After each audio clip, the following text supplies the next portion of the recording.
and welcome back to another episode of DSACO Up for Discussion, where the energy is high, and today the scenery has officially changed.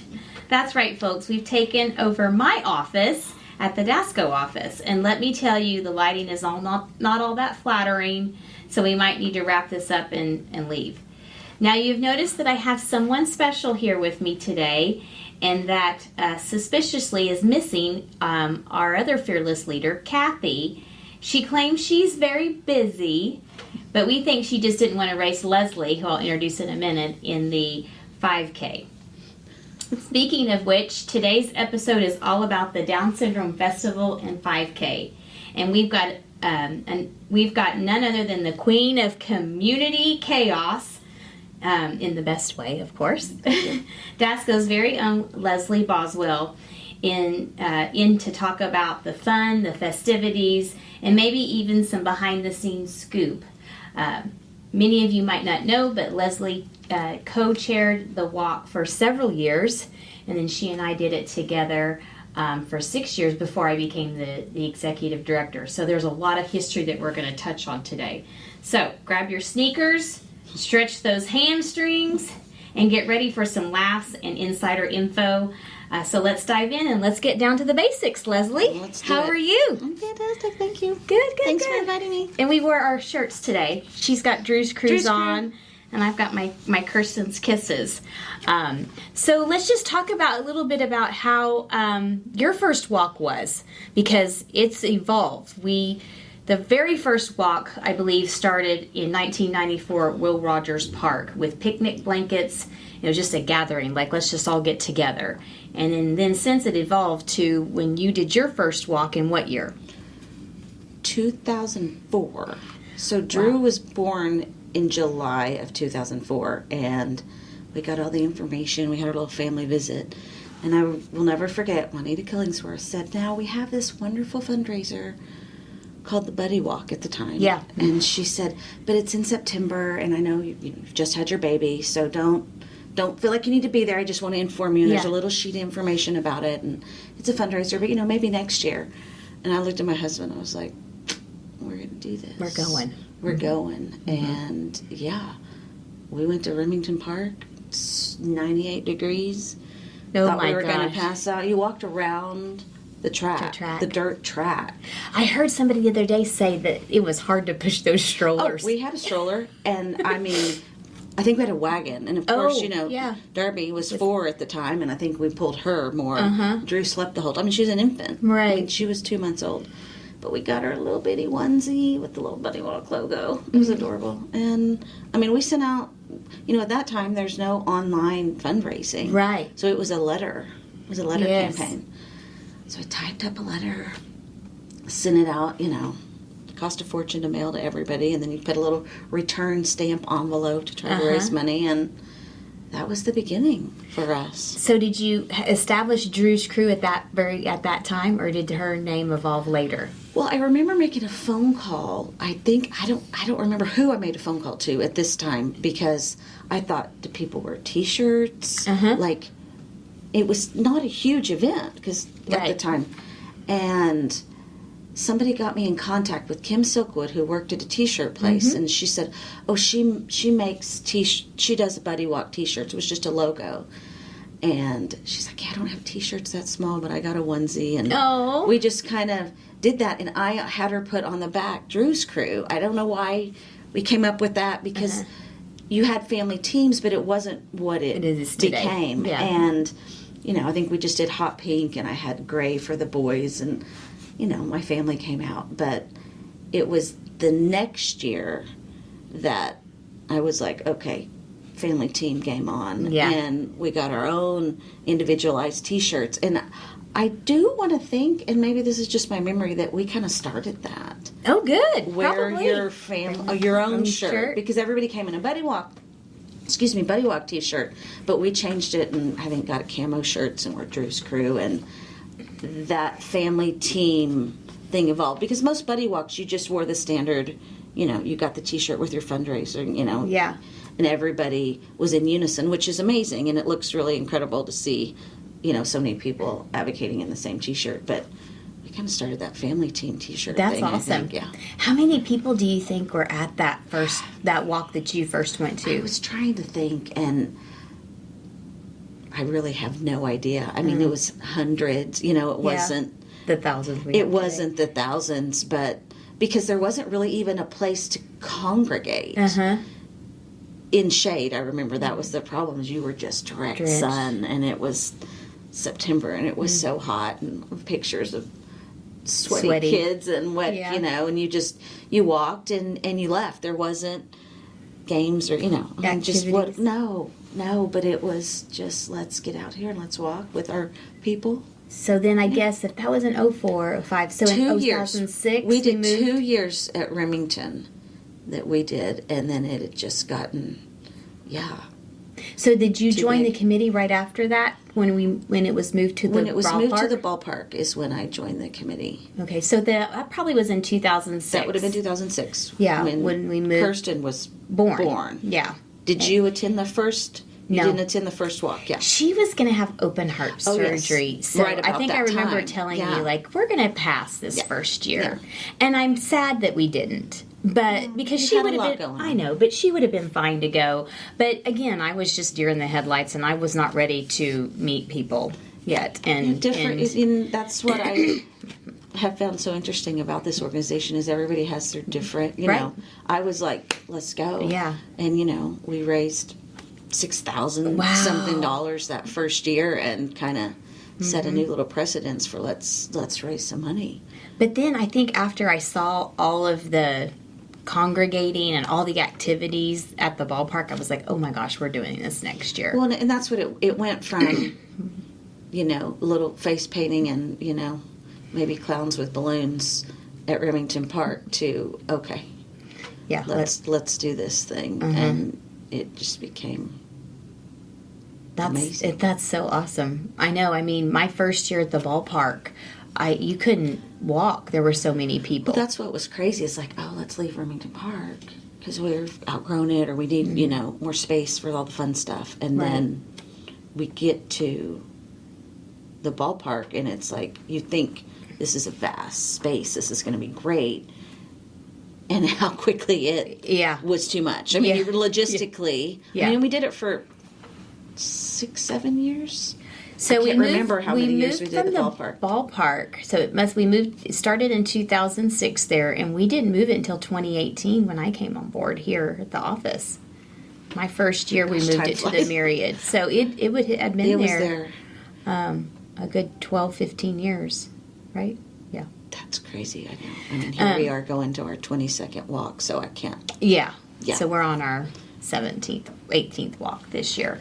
But just talking about, you know, because then I saw how much fun it was and just the engagement, and I immediately was drawn and wanted to be involved. And then you and I joined your committee the committee to start planning the walk and just going through. A lot of people don't realize the behind the scenes stuff. Like, well, at the time we didn't have an executive director. Nope, it was just parents. It was just and things were scattered everywhere. And we put on.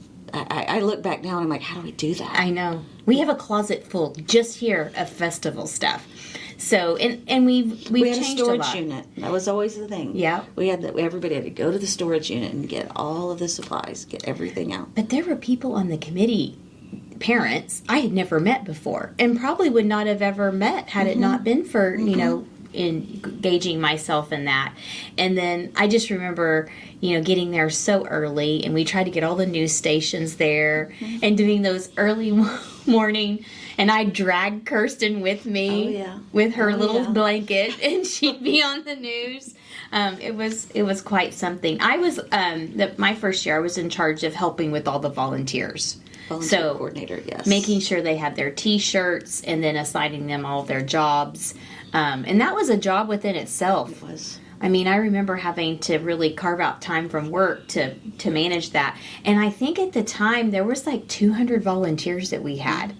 And we have more than that now, but you were kind of the lead on all that. So talk a little bit about the coordination part. I remember just having so many different contacts just through things I'd done in life, and like, okay, you get this vision of, oh, we can have, at the time had younger kids, and it was like, oh, there could be a toddler area, because people bring their babies, and yet, we're doing pony rides, but babies can't do this. And it's like you start, but then what about the adults? The older teens and adults, there's, they don't want to do these, corny little carnival games that the younger kids loved. Toddler, so we were trying to, get parents with different age kids and adults and trying to find, how can we make this inclusive of everyone, because yes, it was about the Down syndrome community, but even now it's different. Having an adult, and she's like, I think she told me last year. She goes, I think I've outgrown it, realizing it is much more focused on getting the younger kids out and things. And I was like, but now you're old enough to assist and help and be an advocate. You can have a different role. And so it's just been amazing to watch that change, even with her, being the best day of her life when she was a little kid. But just trying to get everybody involved in any way we could with there were carnival games and pony rides, and then the snow cones and the balloons, and then we had, I don't remember if we started out doing a silent auction. I just remember the free peaches. Oh, the peaches. Remember the fresh fruit that we would get from Thomas Brothers? That's crazy. And those peaches were like the size of a newborn's head. And they were gone. Huge. People would wait to get the peaches. Wait for us to bring in those peaches. Yeah. And because we couldn't bring food or anything in. But that's so funny, because it got too big and we couldn't bring thousands of peaches. Right. My gosh, I totally forgot about that. And then the Oklahoma City Philharmonic brought in their musical instruments. The little instrument playground. Yeah. And that was it, trying to find all the different little vendors and booths and how many people can we cram under this little pavilion. I know. Under this awning, and then getting different, high school volunteer groups and people to come out and run the carnival games and get the prizes and do the face painting. And then we brought in, the Disney princesses and the Star Wars characters, and it became the more the merrier. Let's cram them all in, and now and then we had started adding resource booths, but really it was. I feel like that started kind of before. I don't know. That started at about the same time. Because that was another volunteer that had to be the, kind of community outreach coordinator kind of person, getting, Sooner Success. And, I mean, there's a list of, Voc Rehab and all of those different little booths for people to come out. And this was way before, technology, really. Oh, there was no social media. There was no getting the word out. And we would have meetings, and I remember we would have to draw out the map by hand. And Bill Lovell was the only one that could draw that. The architect of the most. Shout out to Bill. Shout out to Bill. I was like, you can never leave this committee. He was my right hand man for that logistical. I mean, it was impressive. We didn't realize how important the map is, and even today, those are kind of our Bibles that we have to go off of, those maps, because otherwise people don't get in their right spots, and then they kind of get angry about it. So it's evolved definitely. But when did we start the 5K? Oh, wow. Because it started out, my gosh, I was trying Run to for think T21. I started that. I remember getting off the committee because I had felt like I had. And we had an executive director hired. By that time, we had an executive director hired. It was in 2000. I'm going to say 2000. I would say 10 or 11 maybe. Yeah. And I remember at the time was running half marathons. I'd become a runner. Oh, yeah. And I thought I was off the committee. I wasn't, I was coming, but was off the committee because kind of run its course and wanted to obviously let the executive director take that over. Yeah. And I was like, what else can we do? I want to come back in. I want to do something. And I was like, let's start a 5K. I can do this. And it was, the Run for T21, and that's what it started out. I mean, I think that was just for 1 year, and, worked with a website or a, graphic designer to get a little logo, and I think we might have had 200 people maybe the first year, And I can't remember if it's the first year or the second year was the year we actually did the walk in October, and it was like 28 degrees. Oh my gosh, that's still chilly. But And runners like that kind of runners weather. absolutely loved that it. kind of But it was, that started a whole nother aspect of, and I think I saw other walks across the country maybe were doing that, had a 5K aspect to it. So it was like, why not? Mm-hmm. Well, and it just really kind of increased our numbers all the way around. We're up to almost 700 runners today.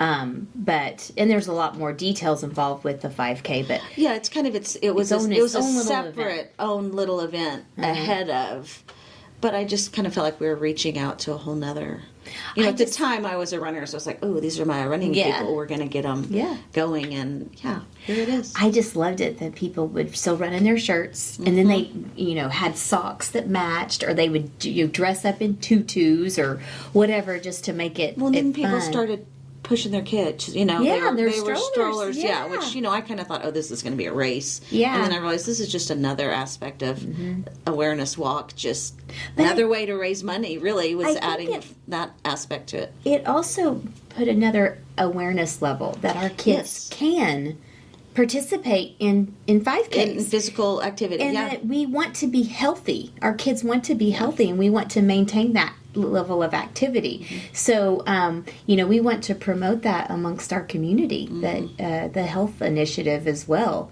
And I think that's what's fascinating. But just to kind of back up and talk about, so the walk really was an awareness component. It was for everybody to come out and get the conversation started about Down syndrome, and for them to see the person for what they are. It's evolved. We have family teams that raise funds for the organization, and have since 1994, really, when we started the first walk. And then those family teams have now evolved and grown, and everybody. So it started out as the Buddy Walk. Still was the Buddy Walk. Then we added the T21 run as part of the Buddy Walk. And then we did a whole name change several years ago. Yeah, there was branding, not branding, I can't remember exactly the reason why.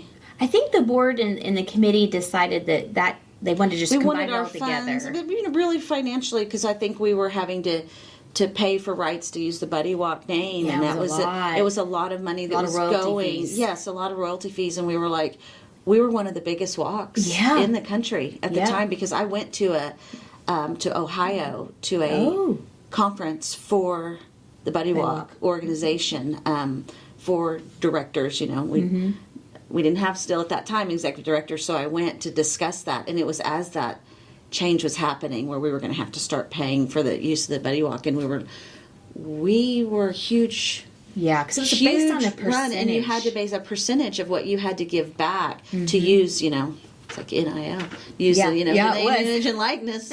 And we got together as a committee and was like, okay, we can do this. I think we can do this on our own and keep our funds local with our families, and that's really, we still make a donation to the National Down Syndrome Conference. We I believe still do that. Yes, we do. But it wasn't, we didn't have to do the required percentage at the time. And and it's a budgeted amount that you get to decide upon collectively by the board.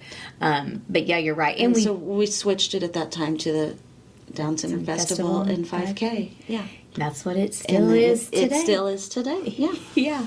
And it really has evolved from just a walk and a run to a huge festival of activities, and just like you mentioned, inclusive and fun for all. But you were a top fundraising team for several years. How much money do you think you've raised over the... I was looking over just yesterday. I pulled out a folder because, once again, none of this was digital at the time. And I have all of these, the letters that I sent out, and then these little thank you letters that I did. And it was like... We need to archive those. Way to go, Drew's crew. We raised, this amount of money. And I looked, and I saw one thank you letter that said, over the last 5 years, we've raised over $44,000 and something. And that was in 5 years. Yeah. because I went through like I She's remember 19. starting 6,000, and then it was 8,000, and then it was 14,000, and we just were like, how much money can we raise? I know. I remember I seeing your stuff now. thinking. I remember looking through, seeing that 5 year, we've raised $44,070. And then maybe that's when online might have started happening shortly after that, because I was like, I don't have those records anymore. So I can't, obviously after, I think 5, 6, 7, 8 years, it started Yeah, but that's still some backing off a little bit. But then I do remember being a part of the first online fundraising campaign, and I was like, wow. And then social media came about, and I was like, okay, this is easy. This is so easy. Yeah, there's no more checks and deposits and record keeping. It was just all done. I mean, watching that completely shift to making it so much easier for our families. Talk a little bit about, because we might have some new family teams out there, so talk a little bit about how you strategically planned out your fundraising team efforts, how that worked for you. I just felt like I knew so many people, and I thought, give me $20, And that was always the part that, you didn't have to raise $15,000 or $10,000. It was, you can tell me now, how many families do we have in our organization? Oh, 1,100. 1,100. About 100 of them participate actively in the walk, right? Like raise funds. And for everything, I just thought it just had such a big heart. Like, oh my God, for everything this organization does, this is so easy to create a family team, especially now with it being online. Like, all you have to do is sign up and blast it on your social media, and people click, and that's put a picture of your kid up there. Put a picture of your kid and say, in a list of, this is what my child participates in Kylie's Kitchen or OT camp or whatever, or all the different list of things. Come to the parent meetings, or going to the national conferences and all the workshops that we have. And I thought, all of this that the organization does for us, it's the least we can do to raise these funds for our families. And I remember kind of going through a phase where family teams were getting incentivized. Like, here's all these incentives. And I was like, I cut the incentives. I remember at one point, I cut the incentives. I'm like, why? I am not raising money to get a t-shirt and a jacket or a car flag or a bumper sticker. Like, I don't want it. And because we were growing so quickly, a lot of people were raising money, and we were spending a lot of money on incentives. And I was like, what can we do to just keep all our money, in the organization? And so, but once it became online, I thought, how easy is it? I mean, I always remember going, I think every family should be required to do this, because if it's $20 a family, I mean, you think of all the families we work with, and it's not hard to, ask, 20 people for $20, and then here you go with your $400. It can add up so quickly and with such little effort. So. And we have some tools and things for family teams to, help. Oh, I've seen that. You've got a great list and different ways to do it. And I do remember knowing, there's a lot of rural communities and a lot of people that don't have so many connections, and I just kind of always took it upon myself, like, I have the ability and the time and the energy, and I'm gonna do this for the people that can't do it. And I remember my little hometown church mentioned it, and I had a collection the next day of funds, and I was like, wow, I think this is awesome. The Kerns were one of the first people, I think, to do a restaurant night. Yeah. Maybe the Hidalgos, and I was like, okay, that's great. You start seeing people get creative with garage different sales. Ways in their communities. That it didn't just have to be. And I was never one that stepped outside of the fundraising campaign, either digitally or by letter. Right. But when I start seeing other things people do, and I started in like June, just a few months in advance, and now it's like all year long. Yeah. People are doing, what can I do to raise money for my family team? So Yeah, it's pretty awesome. It's pretty awesome to see how it's all changed and how creative people have gotten. So we have garage sales, cookouts, the pay and come. I mean, it's lemonade really, stands. I mean, you just see all selling the their great T-shirts. Yeah, a lot of families do that. And the other incentive is we've now asked that if you get a sponsor for the festival, that can count towards your team fundraising goal. And we have increased our sponsorships, and we're so thankful for those partnerships that we've had. Rachel and I were looking back the other day, and we've had some sponsors that have been with us from the very beginning still. That's amazing. So those are true people who truly believe in our mission. But now that we've kind of when I started here in 2018, I realized like the ballpark was going to be a little chaotic for us. The main reason for moving it was the streetcars. And the reason because of that is we were going to have to close off 8 streetcars to do the race. And we would have kept it at the ballpark? Yes. And the city was like, we can't do that. Because the streetcars, they keep continually. They don't like to stop them.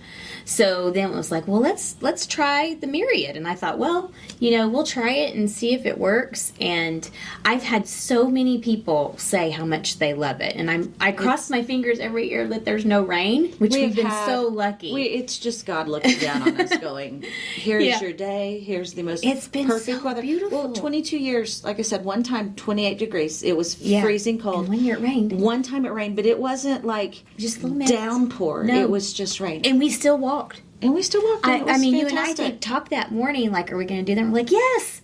Like, so you our kids walk in the rain. It's fine. And it ended up being a really, really nice day. Yeah. So it's been crazy to get such great weather. Yeah. But we that was the main reason for moving it to the Myriad. Okay. And the fact that we just couldn't serve more booths and all the volunteers and all the families under that ballpark. It is the perfect venue. And I know maybe there's some talk about going the Scissor Tail or I know as the city's growing. We're always going to keep our options open for sure and get the best bang for our buck.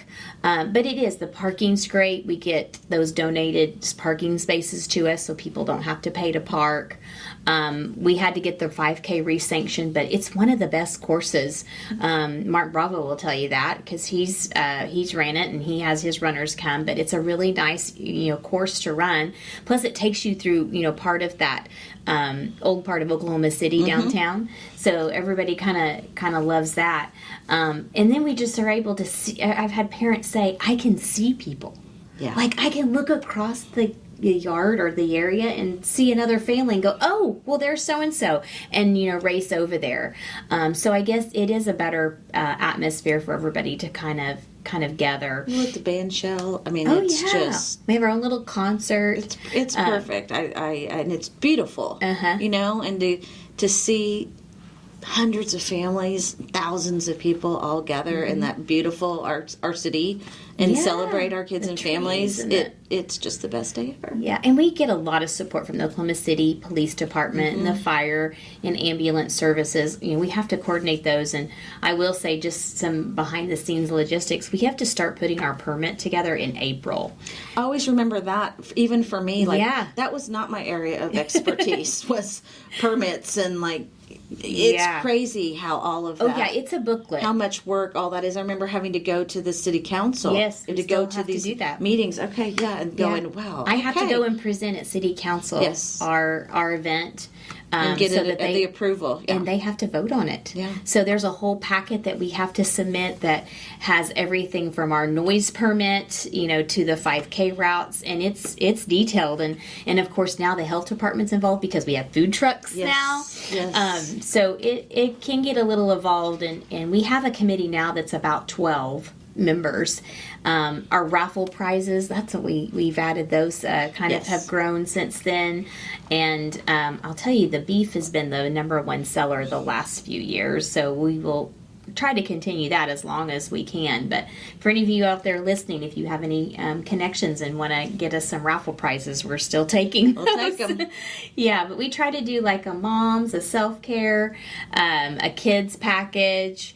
I think this year we've got some cool headphones and an iPad, and then some date nights. Another way for families, even if you're not going to do maybe a family team and that kind of fundraising, just selling raffle tickets. Sell the raffle tickets. Everybody can sell raffle tickets. I think they're like $5. I'm bummed because we used to do the Disney package, and Disney quit doing the package there. So, but the last few times we had it, we didn't sell a whole lot. I'm telling you, people like the beef and the staycations, Local things. Yeah, they want to stay local and do some fun things within our Oklahoma community. And I will say that our funds with the organization stay right here in Oklahoma.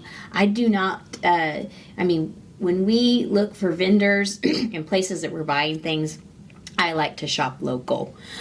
Sometimes we are pressed to do things, out of state, just because that's the only vendor for this certain product.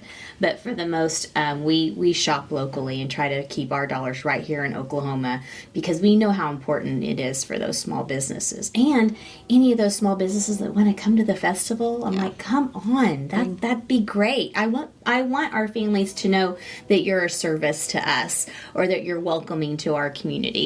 And I think that's really what's most important. But a few years ago, we added the 1 mile fun run. So, and actually, how that started is I had a few self-advocates that said, I want to run, but I can't run the 5K, 3 miles. Yeah. And I was like, well, let's just do a 1 mile, So there's quite a few of them that run that, or walk it, whatever. And then we also have grandparents that come out and walk the 1 mile, and we just started, right all at the same time, and here we go. And but it's just nice that we can evolve and change and move from one thing to the other. And Mark Bravo is still going to be calling our race this next year. He's pretty awesome. Did some radio spots for us last week, so those are going to be airing on. I think 104.1 and Jake FM. So that's through Tyler Media. Coach Switzer's also going to give us a few shout outs there. We got to be on 107.7 The Franchise to talk about the festival last week. So my favorite thing is when those billboards start popping up. Oh, we've got some good ones this year too. It's time. And just know any pictures we take. I don't necessarily pick the pictures for the billboards. We let Lamar Company do that. But we've got some really cute ones, and we've expanded those into the Stillwater area. Oh, fantastic! So all those people in that part of the state, it's just a fun time for everybody to come. I know we talk about Oklahoma City and everything based here and how amazing it is, and then you have to remember that we serve the state. Oh, we get Tulsa hotel. has their, we reserve people hotel come in. nights. Yeah, we have hotel rooms blocked for people that want to just call a night and stay the night. And I know I used to do that whenever we were at the ballpark. Get up so early. Yeah. But it's just kind of some people just make a whole weekend trip of it, which I think is fascinating. But yeah, it's like one of those things that if you haven't been, definitely should come. But anything else you want to add from the behind the scenes is just the OG of the festival? Really behind the scenes, but last year Drew was on the Times Square billboard in New York City. So we took our family to New York to see her, and it's the Buddy Walk for New York City, which is supposed to be the biggest, huge event. And my expectations were so high. Yeah. Our daughter's in Times Square. This is going to be amazing. Yeah. And it was. It was the coolest experience. But the walk itself, my husband looked at me and he's like, wow. It has evolved. And I think now we have more than 4,000 people that come. We have almost 700 runners that participate. That's the 5K and the 1 mile fun run. And then, just the logistics of all the volunteers that we have, and from, ordering the porta potties and the tables and chairs and getting everything sanctioned off. And it can be, it's a lot. I think I usually start my day about 4:30 in the morning. And we have to hire overnight security because there's no place to put our stuff. And I get there at 4:30, and it's kind of my time to just look at the lay of the land, but really, to kind of have a moment to reflect on Kirsten, and I'm going to cry, and what it means to me. And every year, it just gets better. And I don't mean like the walk gets better, because it does. But I mean every year it just gets better with the people and the atmosphere, and knowing in our small little corner of Oklahoma, we are making a huge difference. And just show the love. I don't know if you feel that. What I feel is being there and, looking across the lawn and seeing Margie Robinson. Looking across the lawn and seeing Mike Clem and Bill Lovell. And these people, I'm like, look at what we did. Look at where we started. I know. And what this has become. And it's like kind of just a look in your eye of just hope and knowing this is, it's continuing, and we started it, and it was kind of a fine-tuned machine, and it's just, the wheels have kept spinning, and it's just grown, and it's just grown.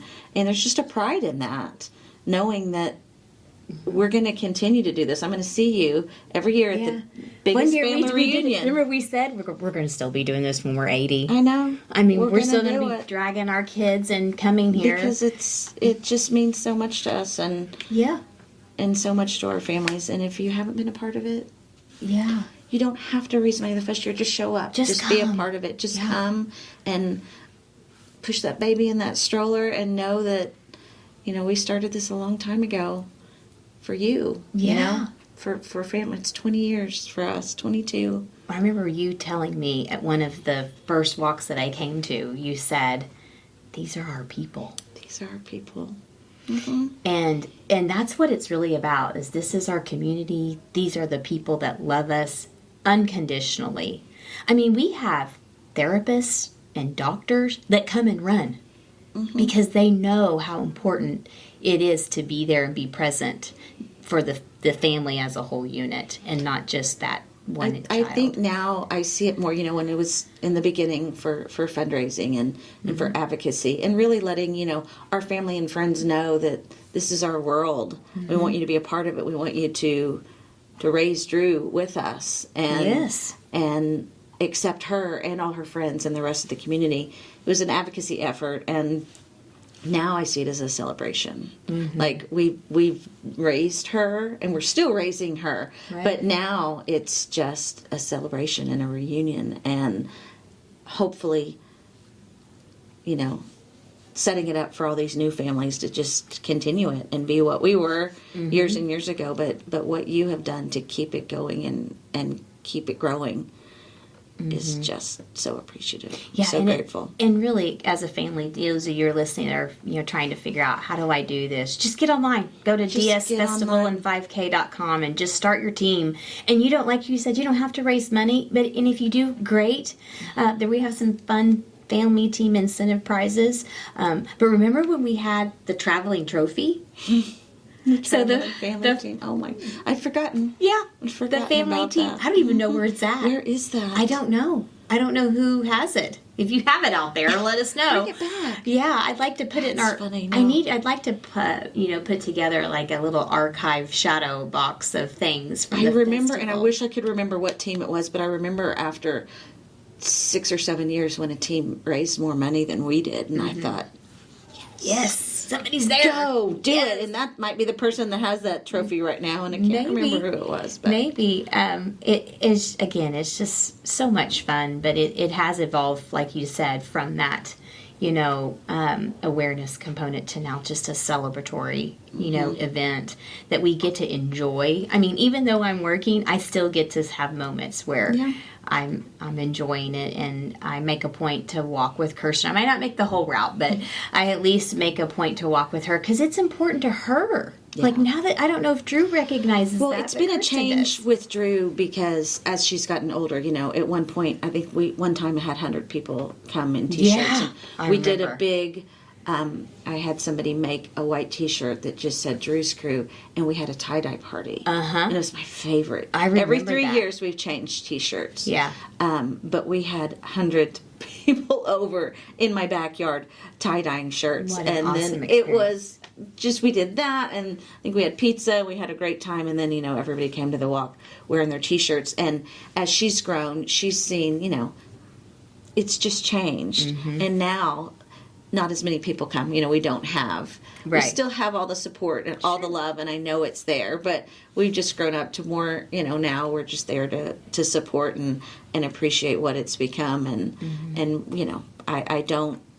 I'm not go get it like I used to be. I just find put myself in a different role, still helping with the committee. Right. But I've watched her, and it has saddened her because it's not the hundreds of people, and it's not what it used to be, but it's life. We grow, and I'm just, times are just different, Drew, and people still love you, and, that part's been hard for her, but she still is like, when's the buddy walk? She still calls it the buddy walk. Oh, yeah. Every my family, I don't think they're so ever does going to my change family. that. It's just, That's okay. Yeah.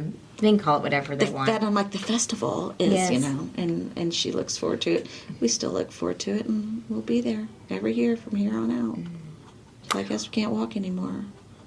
Yeah. I'm going to be pushing you. She might start pushing me in a wheelchair by then, but we'll be Kirsten there. can push me in a wheelchair. We'll be there. Or I'll be there in my walker. I don't care. I'm still going to push through, and I'll be there as long as she wants me to be there. And we'll be wearing our Kirsten's Kisses shirts with our big red lips. Go Drew Screw. We'll be there. Yeah.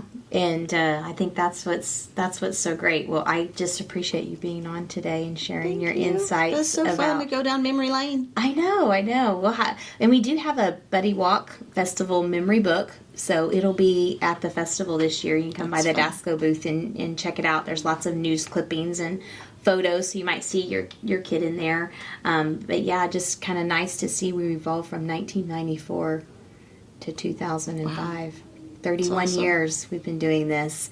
Every time I fill out our packet with the city, they're like, 31 years? I think we're one of the largest and longest events that's happened. And we even kept it going during COVID because we had a parade.